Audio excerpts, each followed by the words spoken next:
The desert is not merely a place, it is a force, a massive ocean of sand that breathes, shifts, and destroys anything unprepared to face it. Here, heat is a silent predator. No trees, no shadows, no mercy. Within this vast emptiness lives the Kalahari tribe, just a few dozen people confronting the impossible. To survive here, every gesture has a purpose. Every action is precise. Every drop of water is worth more than gold. Children of this tribe learn long before they speak how to read the sound of the hot wind, how to sense the exact moment the sun begins to burn the skin, and how to walk across scorching sand without sinking.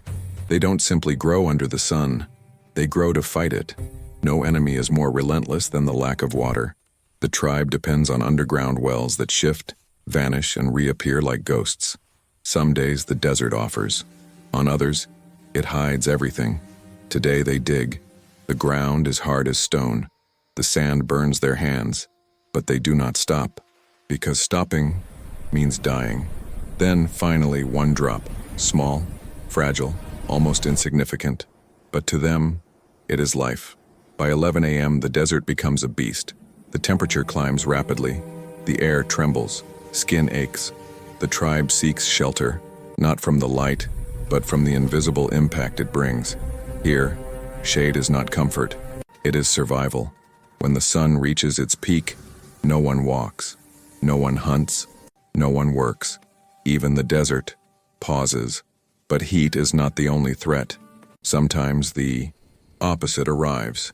Danger in the desert comes fast, without warning, without pity. The winds begin softly, then they strengthen. The horizon disappears. The storm hits. For minutes or hours, the desert ceases to exist. Sand becomes everything. The noise is deafening. Shelters shake. The ground vibrates. The tribe huddles together inside their makeshift refuge. They have no control, only hope. When the wind finally dies, nothing is where it once was. Every storm takes something. Sometimes a hut, sometimes tools, sometimes someone. That is why the children learn early that living here is a dance between resistance and surrender. They practice carrying water without spilling a single drop, finding shade where none exists, following tracks the wind tries to erase. This is not training. It is heritage. When the sun finally falls, the desert reveals its gentler side. The heat fades. The sky explodes with stars. Silence returns. This is when the tribe breathes, when they laugh, share food, and tell stories of ancestors, stories of survival, stories of loss, stories of triumph. The fire lights tired but determined faces. They know tomorrow will be hard, but they also know they are not alone. Dawn is not beautiful here. It is a warning. The tribe wakes early, long before the sun becomes a weapon again. Today, they must walk, search for resources, retrace ancient roots. Every step is a silent conversation between humans and sand, and the desert listens. The desert does not change. It does not care. It does not feel. But the Kalahari change.